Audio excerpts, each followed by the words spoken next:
Let's do this. Okay, let's do it. All right, let's do it. Let's do it. Yeah, let's do it. I'm pumped. Yeah, let's do it, man. All right, let's do this. All right, let's do this. Let's do this. Let's do it. Let's do this. Now let's do this. Let's do it.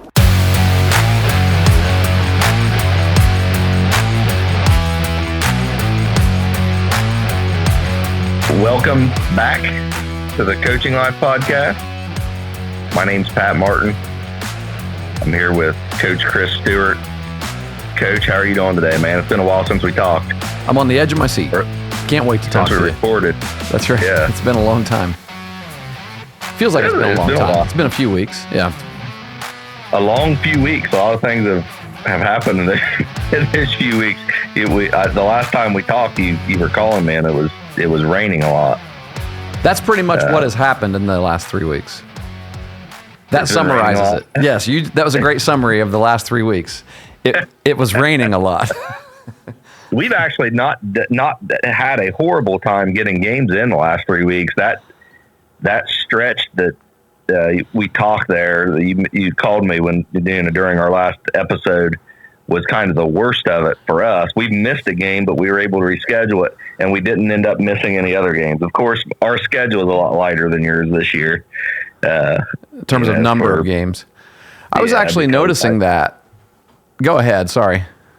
Well, are you noticing it from us? Because I talked to a coach last night that said I think they're 9-3. Yeah. Oh, that's interesting. You're right where we are as far as getting games scheduled. Yeah, I think a lot of people have played a similar number of games. I did a little bit of research this morning because this is tournament seeding time. We're in the middle of that process right now, where here in our state we have online voting for teams to be seated in the tournament bracket, and we have a super sectional. Yep. Our super sectional Division 4 has 23 teams in it. I think yours has 29 in Division 3. 29, yep. And so I've been trying to, because it's really, I would say every bit of half of the teams in our sectional, I don't know who they are. I don't even know where they geographically exist. And so you got to do a little bit of research to see who they've played, what league they've played in, not just look at their record and see them based on their record, even though that happens. And Sure. and I get it. It's not easy to look up that many teams and try to figure out where they should be on a bracket. But I've noticed, I'm looking down at records just from top to bottom, 9-8, 9-9, 3-15, 10-8, 2-10, 4-14. There's one team that's 5-7, 12 games, which is what you said. That's what you've got in, right? About 12 games. 9-5. So it looks like most of the teams in my division, in our sectional, have gotten between 16 and 18 games in, with the high number being 19 games and the low number being about 9. It looks like 9 or 12. Yeah, 12 games is the lowest. And so that's not very many games when you're already getting ready to do your postseason tournament seeding, and you've got a week and a half left to play baseball games. It has been a brutal spring in the Midwest. Yes, it has. But it hasn't necessarily been a surprise. We've talked about this before, and you normally don't. Last spring was an anomaly. There was hardly any rain last spring. Everyone got games in, and it was dry weather, and that's not the typical Southeast Ohio baseball weather that we experience. So, but is it normally this bad? Would you say that we've had more trouble with rain, with weather this year than we have in the past 10, 15 years? I would say that. And I think guys that have been around the game for a while would say that too. It's not normally this bad, where you have pretty much every week at least a rain out or two. And then some weeks where you have 3 rainouts and you only play 1 game. We've had that this year. And that's brutal. That's tough, because then, we came up with a situation, which I'm sure everybody did, where we had so many rainouts that all of a sudden last week, I think last week was a pretty good weather week. We had a game scheduled every night of the week, and of course, we played all those games. Well, there's 2 problems with that. One is playing every day. There's pitching rules that we we have to abide by, but that's just one of the problems. The other problem is there's a fatigue factor, both mentally and physically. I think it's very difficult to play baseball on 5 consecutive days and bring your best game every one of those days. As a matter of fact, I'd say Oh, absolutely. that's probably one of the toughest things in sports to do. And then the other thing that you got to look at with that is when that week that you're not playing, a lot of times you're not playing and you're not able to get out and practice. You're not able to to prepare the same way that you would, on a normal week. So you're away from the game a little bit, or away from your routine a little bit for that period of time too. So you go into that next week, which is loaded with games, not really as prepared as what you want to be. There's all kind of challenges. Oh, there are. There really is. And by the time we get to this point right now, we all have seen enough. I guess we've seen our teams play enough where if you're making those little pocket notes of what to work on, you've got a pretty good list of things that you'd like to work on. But then you don't have the opportunity to practice because now you're playing so many games that you've had to reschedule, and it's a real catch-22. You're right, and you just have to kind of deal with it. It's the way it works. But yeah, it's interesting you say that because we have both of our teams have big games in IU in the context of increasing your win total for voting. Yes, because our voting begins Friday. Well, exists Friday, I guess. It can begin Friday tonight. At midnight. Yeah, at midnight tonight, and you vote between. You have to get your bio, your team bio is finished by tonight at 11:59 p.m. Right, and then after midnight tonight, you'll be able to begin voting. And you can alter and change your vote all the way up through Friday. And then the window closes Friday night at 11:59. And they take Saturday to punch whatever buttons they need to punch in the computer to tally them. And then we find out like Sunday afternoon at 3:30 who we play. 3:30, yeah. Yeah. You're right, so I missed that extra day. I was thinking Thursday at 12 a.m. was Friday morning, but I was behind a day there. So yeah, that makes it a little better. I was thinking we'd have to do all that research on Friday, and we're supposed to have a game on Friday, so that makes it makes it difficult. But nonetheless, you've got a big game to the day of the closing, and I guess in the same regard, we have a big game too. It would give us our 10th win if we can get a win. Same for us tonight. And for us too, we're playing in a we're tied for first in the TVC Ohio division, so we have a chance if we continue to win to share at least with Wellston in the league. But as I think about, you mentioned thinking about the things that you need to work on, and a lot of those things have been going through my mind as we still got a long way to go, but we're on the back end of the season, I guess you'd say. All you pretty much are what you are right now. Yeah, right. You kind of are what you are, who you are right now. Yeah, and so from a preparation perspective, you're thinking, did we do this enough? Right. Did we work on bunt coverages enough? Did we work on mental processing of our pitchers enough? Just there's all these aspects of the game that you wonder if you did it enough, and if you're really prepared to handle a situation like that now here as the season's drawing to an end in games that are a lot more important than what they were at the beginning of the season. It's a different perspective for me. Yeah. I coached a year of JV baseball in the past, but even then it's a whole different animal. Varsity baseball is a whole different animal, and it's been really interesting and a challenge for me in my first experience here as a varsity head coach of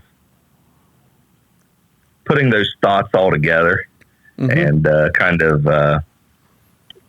preparing them for the plan going into the off season and future years. Yeah. And really, my thought is some of these things that you feel like you might not be prepared for are things that you want your athletes to begin a lot sooner than when they enter your program. you know. So you want it to Yes, amen begin to that. at the youth level, and so there's definitely some asterisks in my notes, but I'm like, I need to reach out to the to our youth coaches and just let them know what I'm saying and some give them some things that they could possibly work on to improve the high school varsity baseball team. How can they impact the high school varsity baseball team? So there's definitely ways that they can. I've seen that this year. Absolutely. Interesting. Yeah, I've already jotted down a couple of different dates for. We were going to do a camp anyway, a fundamental skills camp, post-season in June. Sometime in the middle of June there, and I've even spoken with some people in the area that our district covers about doing an additional. I don't know if you would call it a camp, or I guess you'd call it a camp, just something very, very specific, and that is pitching/throwing and catching camp. Just pitchers, basically pitchers and catchers, but not just pitchers and catchers. All kids. I want all the same kids there that come to our fundamentals camp where we do hitting and fielding and everything else, base running and all that. But I want to be able to take some time and just really give kids a passion for wanting to be a pitcher, and the same for wanting to be a catcher, because I'm seeing I'm seeing a lot of today. I guess players, that are coming to me.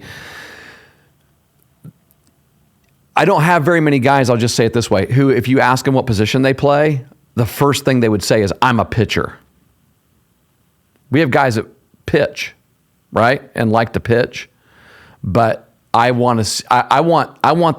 those kids who want the ball all the time, right? And I think I've got one who definitely wants the ball all the time. I mean, he's a pitcher, but I think in many cases you have, in some of the best teams that you'll ever coach, you've got one or two kids that define themselves. I guess their character and who they are as a baseball player is, them as a pitcher. Right? You've got at least one of those guys. Yeah. And when you have one of those guys, we know that you live and die by pitching in this game. That's the way it's the way the game is built, from the top to the bottom.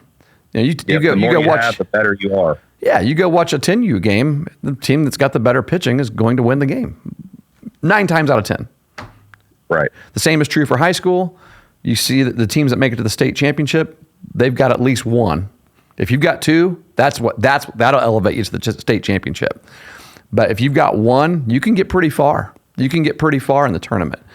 And I want to, I guess, help kids in our community to just want to be that guy. I want to be the guy that has the ball in my hand in the state championship game.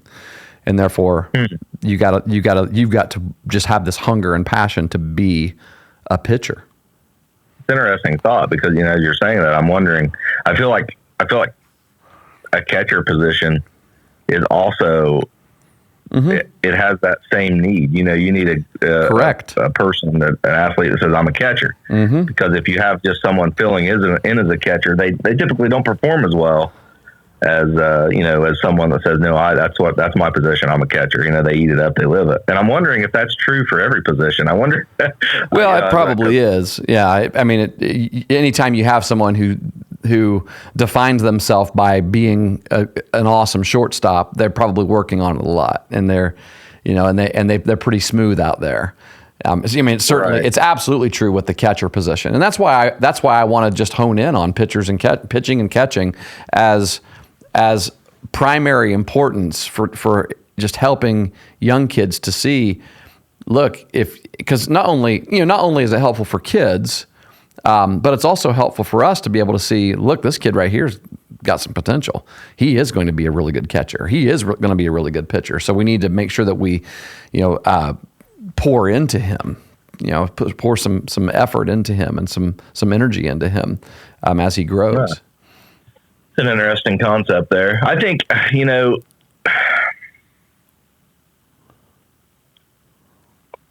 why do you say that? What's your Why do I say it? Because right now, Pat, we are not beating ourselves. I think our team is playing pretty good baseball right now.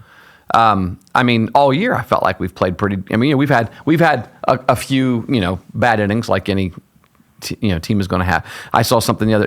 I saw I don't know, somebody on a social media say 2 nights ago, Mike Trout was 3 for 4 and had 2 doubles, and tonight he was 0 for 4.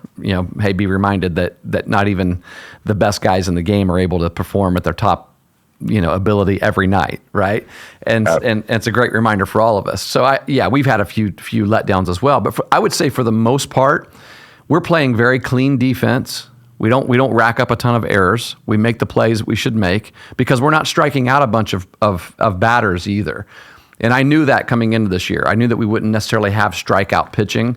And so we're averaging maybe 2 to 4 strikeouts a game in terms of the number of strikeouts our opponents have. So we're having to field the baseball. And we are also giving up a lot of hits. We have opponents who are hitting, getting anywhere from 8 to 14 hits a game. 14's high. But I should say 6 to 8. And then Wellston got like 14, I think, the other night. They can swing it. And yeah, they can. And here's the thing, though. We're getting that many as well. We're hitting the ball as well. We'll have 7, 8, 9 hits a night, but we'll also have a bunch of balls that are hit right at people. And sometimes it falls your way and sometimes it doesn't. And we went on a little losing skid there where we lost several games in a row, and we, our record sort of evened out a little bit. We had a nice looking winning record, and then now our record has evened out, and we are exactly 500 right now. And I look back at the games that we've lost, and I was talking to somebody the other night, and they were saying, it doesn't look like you guys are really beating yourselves. It looks like you're just getting beat. And I said, that's a really good word because I think that's the case. I just think we're getting beat. We're getting out hit, And a couple of those games have been frustrating to watch because we pull the infield in with bases loaded, and we had a kid he got fisted on a really good fastball that could have easily been on the ground and could have turned into a double play, but instead he lifts it just enough to go up the middle between shortstop and second and land behind the bag in the dirt. The ball didn't even roll to the outfield. And they scored a run off of it. Yeah. Yeah. So, it's those kinds of things have been happening to us, and those go down as hits. Those are hits, right? Right. And then some balls are being barreled as well. Yeah, I got to give it to our opponents. It's as I look at our whole district, a lot of records are very similar in terms of wins. There's a lot of teams that are right around 500. People are beating each other up this year. And I think it's the same. Yeah. I think people are running the same thing. Like the other night, we had the week we had 5 games, game Monday through Friday, a game every night of the week. So we had 3 league games, actually 4 league games. No, we had 3 league games that week. And so we played league game Monday, league game Tuesday, and then we had another league game Friday. But we played 2 non-league games Wednesday and Thursday. And by the time we got to Thursday, because of the pitching rules, the pitch count rules, I had 1 pitcher available to pitch for that non-league game that night. And that pitcher just so happened to be our ace, our number 1. And so I chose to throw him instead of just throwing someone who doesn't pitch, right? We're playing over at the VA, really nice facility, things like that. It's like, tomorrow night, in our league game, we'll have 2 other guys come available, that have been pitching for us all year. And so we go over there, play a really tough team, lose a tough game, and then Friday we come back for that league game and throw what you would consider to be, I guess, 3 and 2, 2 and 3, the combination of those 2 guys. And one of them struggled to throw strikes, and we dug ourselves a hole. We ended up losing that league game. So the other night, I'm talking to a guy who graduated last year, and he said, "Hey, I got a question for you, Coach." He said, "What was your thinking on throwing, our number 1 on Thursday?" And I said, "I'll tell you what my thinking was. He was the only guy left." He's the only guy available. We don't have anybody else that, in terms of a pitcher that could throw that night. And I said, that's what you're dealing with when you're. Now I said, it wasn't true that we didn't have anybody who could throw, because the reality was I had another kid who had thrown 51 pitches on Tuesday who felt great and could have thrown on Thursday if it was 2015 before the pitch count rules. Right?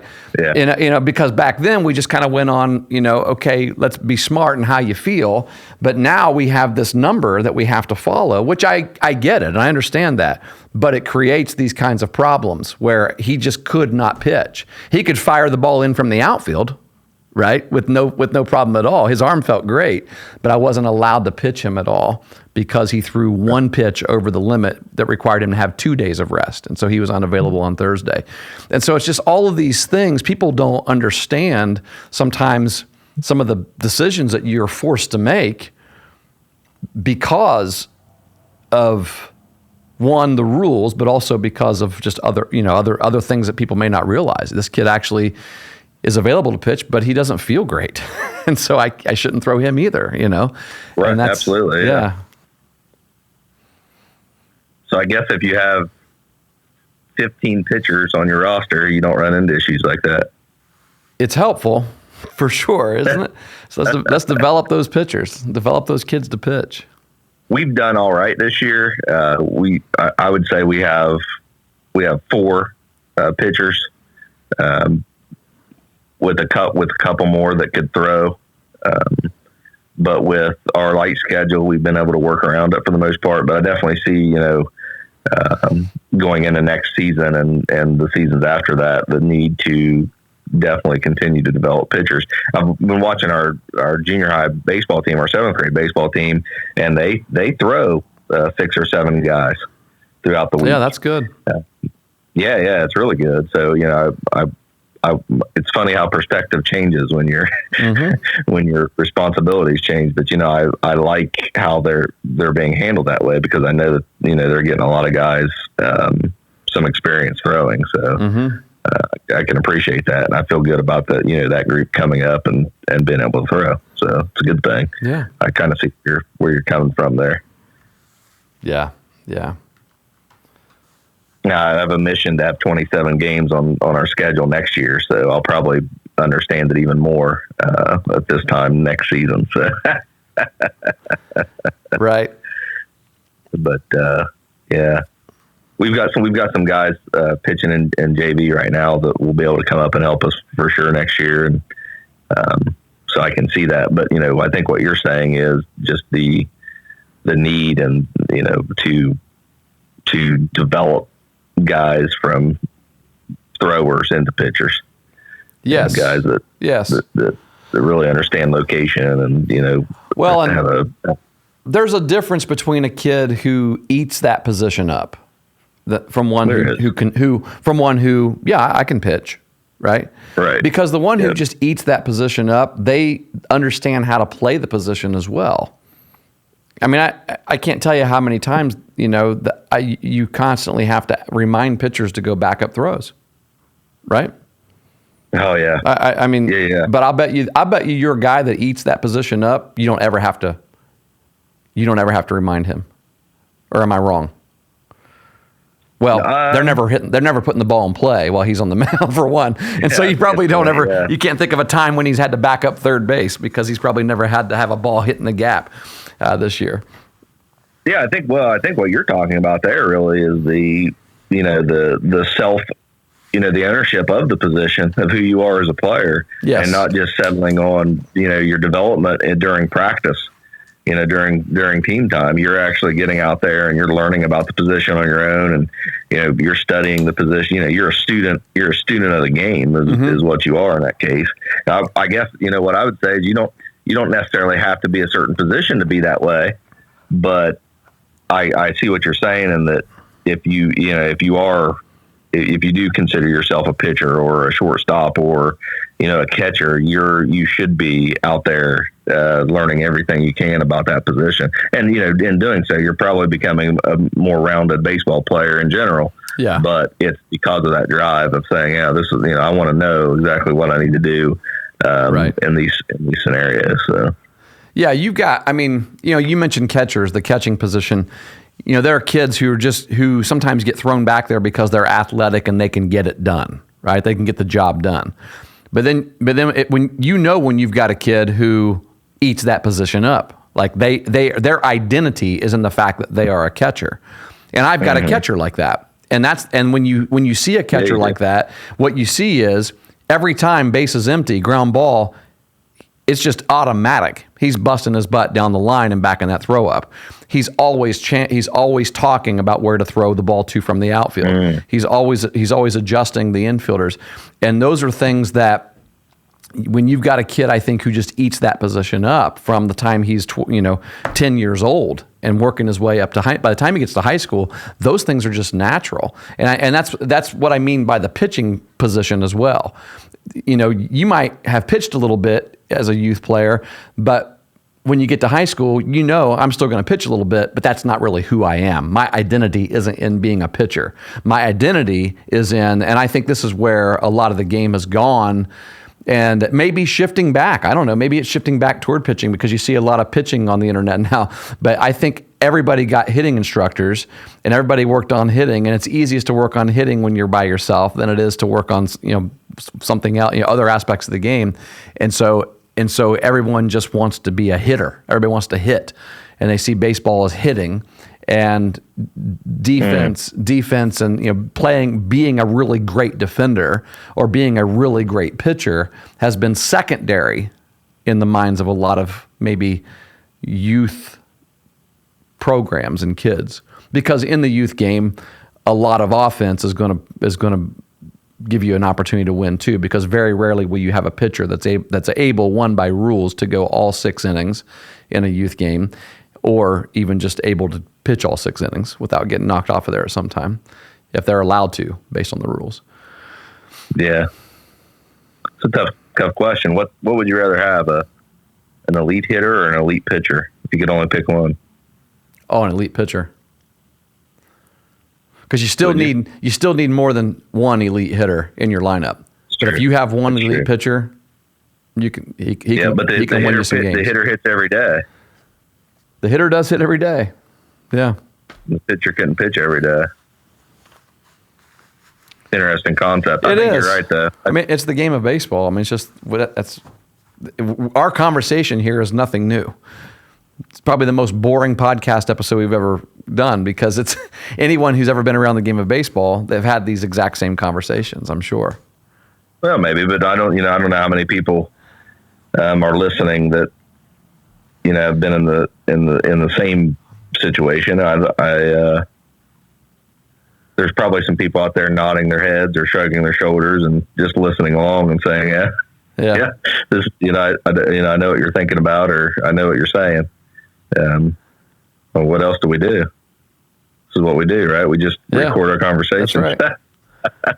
We never promised they would be exciting. Exactly. Well, let me ask you this. Let's pry ourselves here a little bit. So you and I both have had some what we would consider as bad losses, right? Oh yeah. And so it's tough, I think, because we're both coming down now. I mean, everybody's coming down the wire now to where we're going into the tournament time.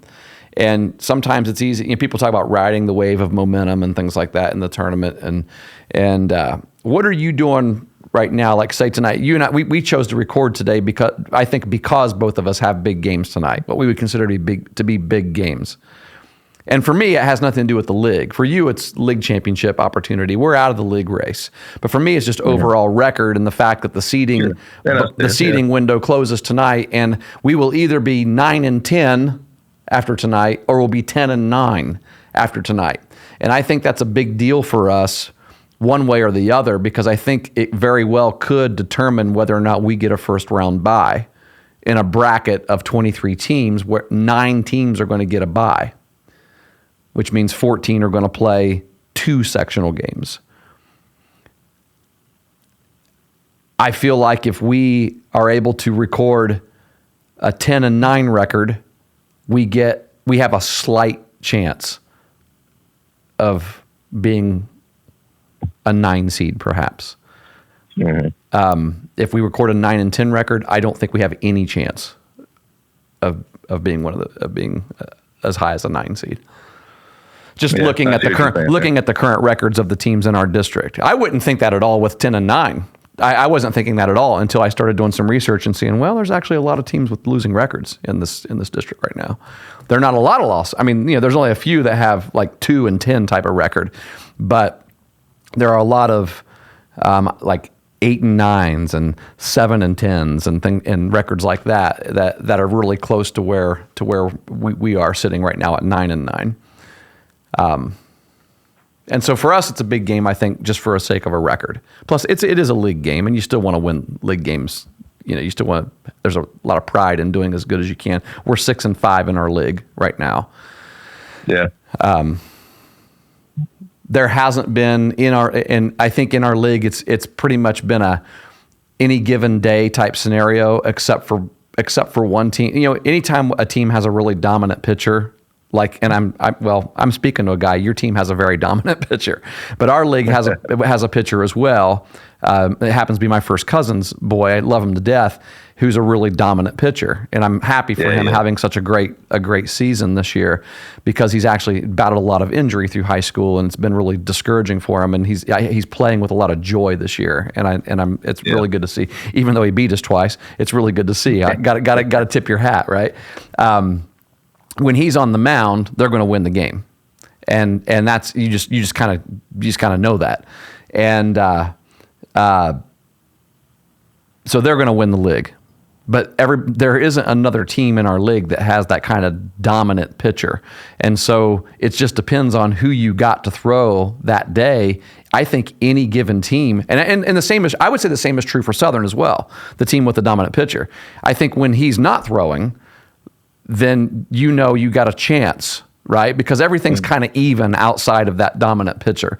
And so again, it comes back to my point of, if you've got a dominant pitcher, you really got an opportunity, because the two teams in both our league, the TVC has a Hocking division and an Ohio division. You're in the Ohio division, and right now the two teams who are sitting at the top of those two leagues have a dominant pitcher. Yeah. Yeah, and I would say the team that we're tied with also has a dominant pitcher, Wellston, Logan Martin. He's had a very good season too, hasn't he? Yeah. Yeah, he's had a really good season. He's only a sophomore. Now, did he throw against who was the other loss for them? Athens. Athens. Yeah. Did he throw against them? I don't remember. I don't think so. And if he did, it was early, and he didn't have his best night. Yeah. I don't think he did, but he pitched against us twice and held us to 2 runs each game. Did a really good job. Does a really good job of keeping you off balance. Not overpowering velocity, but he changes the speed a lot. And he doesn't walk batters. Doesn't walk batters. Yeah. No, doesn't walk batters. Has some good off speed stuff. Really, smart pitcher, and Jeremiah Frisbee is a senior catcher. Oh, that does a good job calling the game with. His identity is, even though he can pitch pretty darn good too, he is a catcher. Yeah. That kid's a catcher. Yes. Yeah. Yes. Yeah. Yeah, and Welson's well coached too. But I guess what I'm saying is we're tied, and they have a dominant pitcher as well. And Athens, we play Athens tonight, and Athens, has a dominant pitcher as well. I'd say Landon Wheatley is a dominant pitcher, and they're in right now they're in 3rd place. But if they win tonight, they would be tied for 2nd. So the top 3 teams from a standings perspective in the TVC Ohio, all 3 have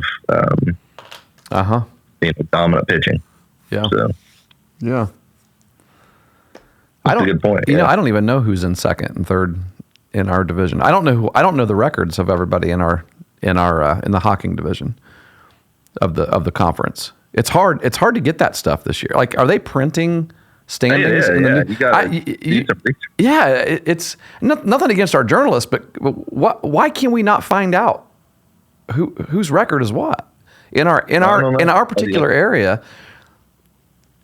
it's like pulling teeth to try to you got to be a research analyst to find out what someone's record is. You really do. Like they used to have a TVC website where they would post. Well, that wasn't that was just Troy Bolin from Athens. Oh, I didn't know. That was a personal project that he did just voluntarily. I got you. And then he's finally been It would getting. be nice if someone did that. Like a company like a radio station or a newspaper company or somebody, right? Because the area that you and I coach in, there's like 2 journalists that have to cover 8 teams or more than 8. Well, yeah, 1, and 2, 3, both sports, and you're talking about the track. Yeah, 8 and, schools. I mean, and every sport in the spring, and it's just impossible for them to cover everything. Yeah, well, and you're talking about track as well. Too. Boys baseball, girls softball, track, anything else that might be going on in the spring. Yeah. It is. It's tough. It's difficult. That's why a guy like Kevin Wiseman does a really heck of a job in the Athens County area. Because he has a really good system. He goes around and he will highlight one game and he'll attend that game. And he'll cover that game, and then he'll talk to both coaches and actually write a story on the game. But then the other games, he'll at least report scores. Here are the scores of all the teams in our county tonight, boys and girls. Sometimes he'll choose a softball game. Sometimes he'll choose a baseball game. Sometimes he'll go to a track meet. And that's just. Yeah, he does a good job. He tweets play-by-play on the games that he's covering while he's there. Yeah. I thought that was pretty cool. So yeah, he does do a good job. Yeah. So let me ask you this. Have you had games this year? I've been thinking a lot about being a competitor and just continuing to help our kids understand what it means to compete. Because you can say that, right? You can say, hey, come on, let's compete. Let's go. Let's compete. Getting down to the end of the game, we're down by 1 here. Hey, we haven't competed very well at the plate. We got to compete. And and so in my mind, I think, well, when I say things like that, I want to make sure that, 1, I understand what I'm saying, that I know what I mean when I say that, so that I can help them to understand what I'm saying as well. And I think sometimes when we think about competing or competition, it seems like the easiest way, I guess you can say, to measure competing is the final score. And if you're not on top at the end on the final score, then the assumption is that you didn't compete well enough. Right? Yeah. But the reality is there have been games. Ooh, what was that? I had an echo there. But there have been games where, well, I'll just give you a few scenarios. When you perform really well and you perform the way that you've prepared yourself to perform and you win, it's really easy to be happy because things went as they should be, right?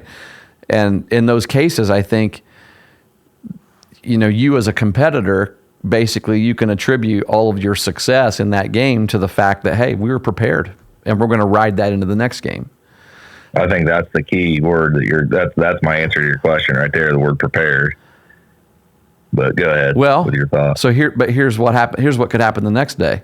You're just as prepared and you perform just as well and the outcome isn't in your favor. That's right. It's tough to accept, isn't it? That's what I mean. I think we've had a lot of games like that this year. I'll be quite honest with you.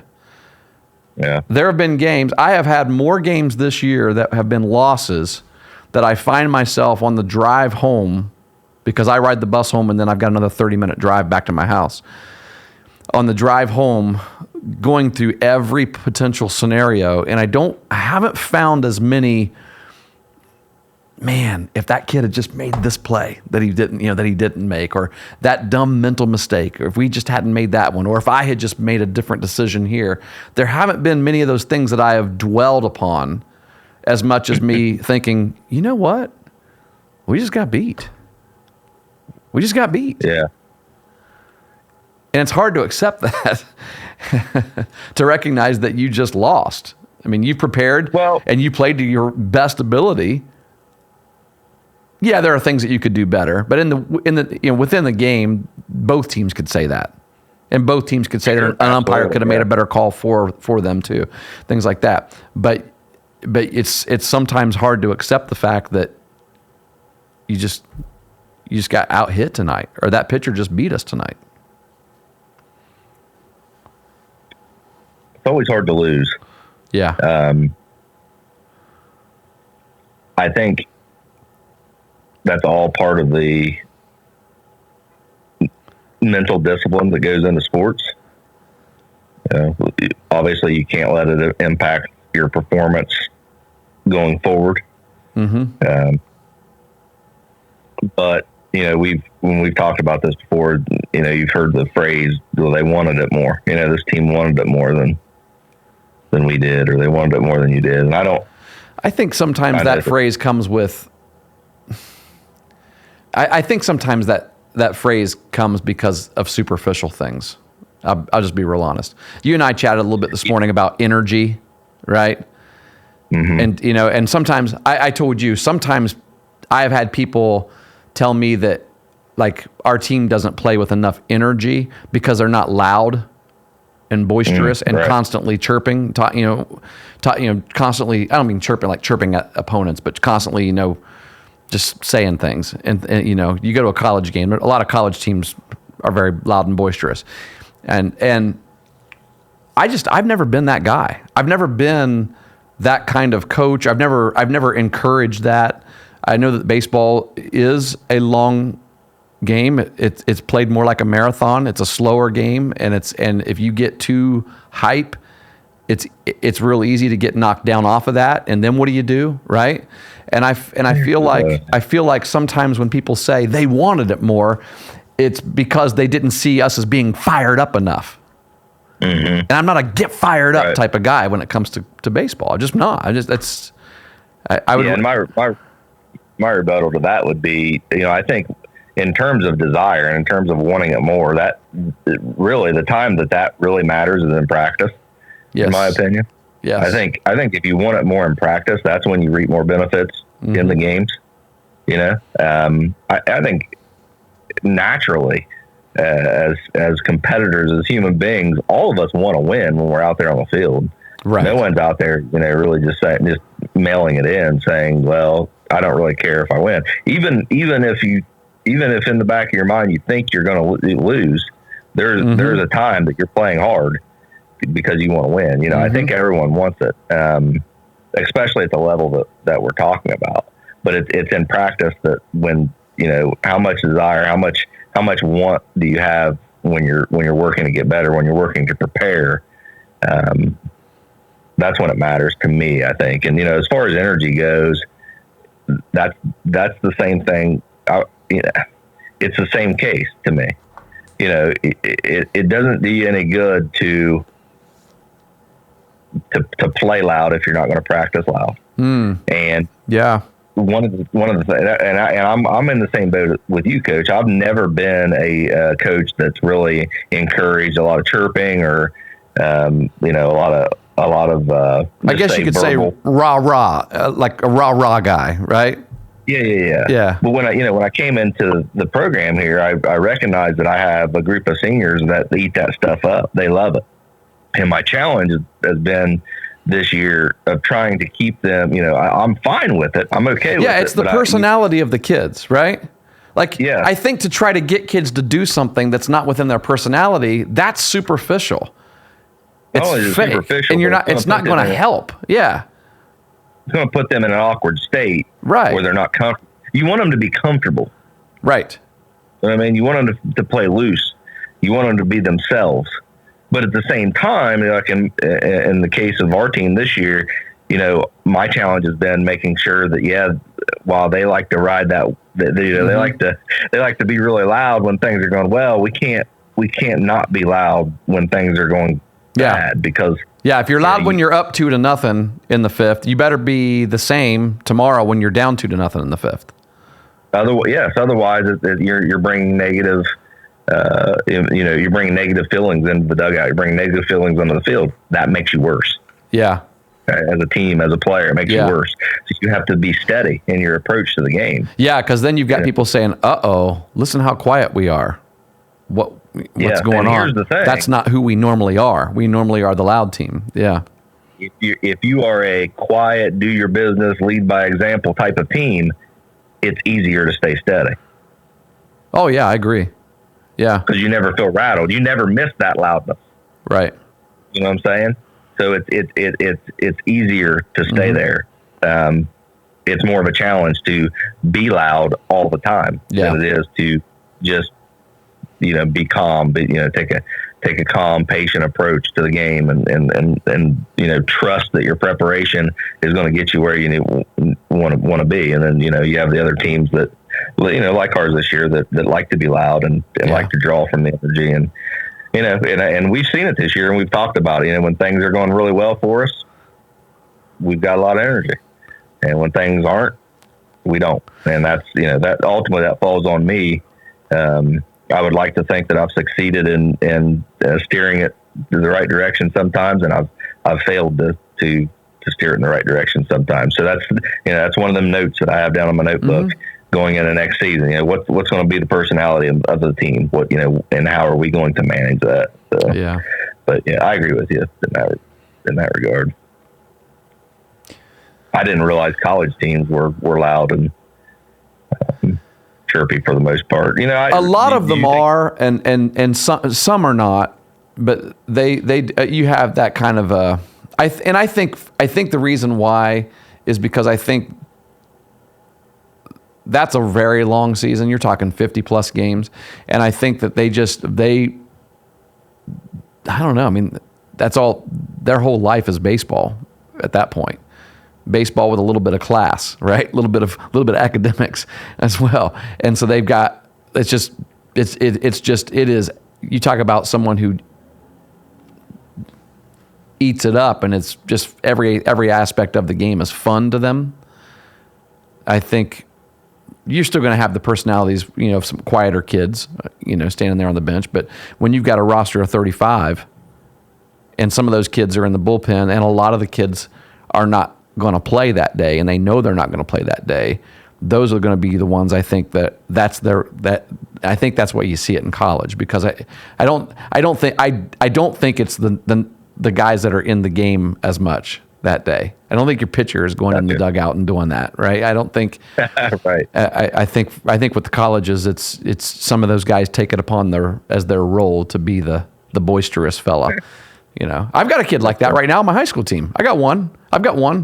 He's a lot of fun. He's a heck of a lot of fun. He's one of our bullpen catchers, and he likes every now and then he will, whenever we're playing somewhere where there's not an announcer. He will announce our kids as they come up to bat really loud. He's a heck of a lot of fun. I mean, he'll be like, "Now batting." It just kind of, it's fun. It's funny. And I don't mind that at all, but I'm not going to say we've got to be this. You know what I mean? Yeah, exactly. I hope people don't hear me saying I don't want to be that. That's not it at all. If that's who you are, then that's great. Be that. But if we go into a season and we're 2 or 3 games into the season and our guys are quiet and they're quiet because they're not engaged in the game and they're having other conversations and their back is turned and they're looking at their phones well, then I've got a problem and I haven't coached them well enough to understand what in-game focus is, and they're quiet for a negative reason. But if they're engaged in the game and they really are focused on the game, but they're just quiet, then I'm not going to try to get them to be something that they're not. I'm not going to try to say, well, "Hey, guys, we got to get fired up. You're not in the game." I mean, it's one of my pet peeves is to assume someone's not in the game because they're not cheering. Well, I've never been a cheering type of guy. I came off the field and I would reflect. I'm a reflecting type of guy. And when I'm playing the game, I'm thinking. I'm thinking through all the things that happened in that last inning that I want to make sure that if it happens again, I'm better prepared in my mind for how to respond to it. And so that's just not who I am when I'm playing, or when I was playing. I'm not playing anymore. But I don't want to force a kid who has that type of personality to be, hey, come on, you got to get up. Come on. Well, he might be really focused right now. And I'm also not going to tell a kid who is fired up that, hey, you're not very focused. By the same token. Well, I think that's the key, because when you're talking about personalities like that, those personalities are typically going to be that way regardless of the situation. Yes. Because that's who they are. Yeah. So it doesn't matter what the situation is. But when you're trying to develop develop's not the right word. When you're encouraging someone to have a mentality that they typically don't have, it becomes a challenge for them to maintain that through mental struggles, mental challenges. Yeah. So, that it's not because they know they're lying to themselves, right? Yeah, exactly. Right. Yeah, exactly. Yeah. So it's something to think about. I think that's a great topic for people out there to hear, coaches and youth parents, because you hear that a lot at youth ball games. Let's go dugout, get behind behind the hitter, or I know they're you got the batter chance out there and in the field sometimes when you batter swing batter. Yeah. Well, I like that. That's Bueller, right? But yeah. But that used to be the chant back in the old days. That used to be the, hey, let's chatter. Let's hear some chatter. And the chattering would just be batter. And what's funny about that is, if you were to do that in today's game, the umpire would stop you because you're doing what? You're chirping at the opponent. Yeah. You're saying batter. Right. You're saying something to the batter. Right. Like pitcher. They wouldn't let you do that from the dugout. Right. And so, but that used to be the chant back in the, I guess probably back in the early 80s or so. Batter, swing, batter. And then that's how they would, that's basically the equivalent of down and ready to coaches now. You know what I mean? It's like, that's right. Down and ready. Down and ready. If you're not chanting, you're not in the game. You don't have your head in the game, which could have been true to an extent. If a kid wasn't doing that, he might have been, or she might have been picking dandelions. Yeah, because she wasn't engaged. Pat, that's true. I, as a coach, this is interesting. I, as a coach, find myself sometimes saying things during times when I really don't feel like it's necessary to say anything. But I say them because I feel like I need to make sure that people know that I'm still into the game. You ever find that temptation? Like, I don't like saying a lot of things from I coach the third base coach's box. I know you've got a different third base coach on your team, as that's his role, right? You as a head coach are staying in the dugout, or you continue to do that. So, but I coach in the third base coach's box, but I don't like my base coaches to say a lot of stuff. And I'm one of those guys. I don't like to, but sometimes I feel like I need to, or I'll clap my hands a lot down there, because I certainly am not giving coaching tips in the third base coach's box while you're hitting. Just definitely not doing that. Right. And so it's more, hey, reminder, reminder of the count, hey, you're in a hitter's count here, right? Let's hunt, right? Or hey, you 2 strikes, you gotta foul something off. That's pretty much my extent of my talking. But sometimes I feel like if I don't say that, then it appears like I'm just not in the game, like I'm not paying attention, or I don't care, or whatever. Yeah. So sometimes I find myself saying things out of character for me, because I want to appear like I'm in the game. Sure. And that's a very small example. I mean, I think every coach does that. Yeah. But that is a very small example of overcoaching to an extent, because here's the thing.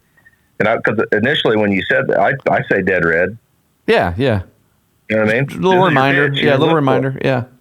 Here's the thing. It's a reminder. That's right. Because if you've done your job in practice talking about dead red, then they're prepared for that. They're ready, for that. So, but reminders don't hurt. They never hurt. Over communicating is not a bad thing. Definitely. But there has to be some value to it. Right. And if what you're saying doesn't bring any value, then you definitely shouldn't say it. And I would say that a lot of times when we're giving mechanical advice from the dugout to our pitcher, from the dugout to, or from the base coach boxes to our hitter, it's not going to be very beneficial because they're not going to be able to apply what you're telling them in that next swing and that next pitch. And you probably don't even want them thinking about it. Right. You're right. You don't want them thinking about it. So all kinds. I think ultimately, to summarize the conversation that we had for the past 30 minutes or so, mentality is huge, but you have to consider the best mentality for each player on your team and how to get the best out of them for that. So yeah, for sure. Good luck tonight, Coach. Yeah, you too, man. You got Athens, right? Got Athens. I used to coach there. Yeah, you did. Yeah, you did. I could have probably coached there if you'd ever. If I'd ever asked you. If I'd ever offered you to assist.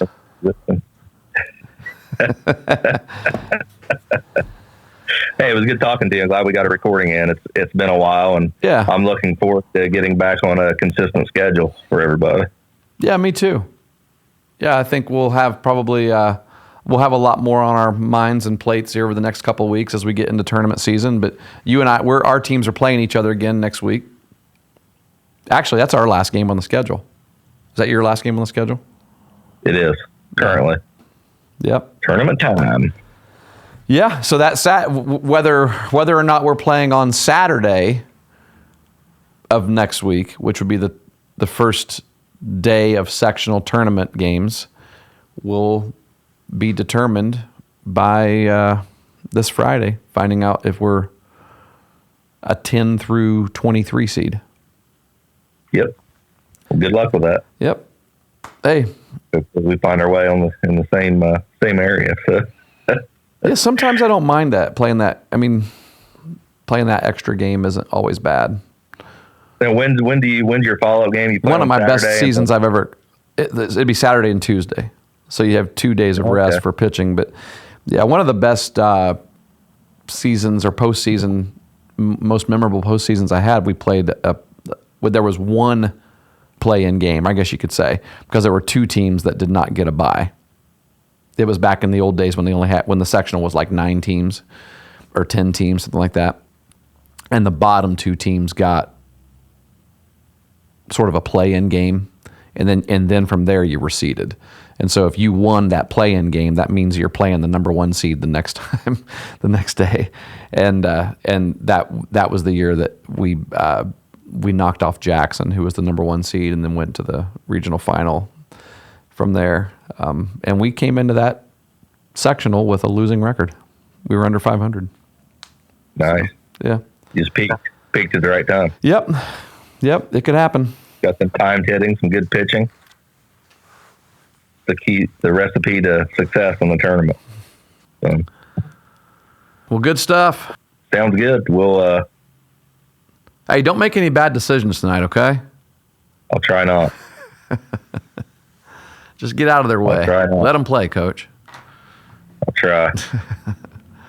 No, you do a good job. You're very cool during a game. Level-headed. Analytical. Well, I've held it together so far. It's after the game when everybody's left and you're sitting by yourself in the dugout. I've had some nights like that.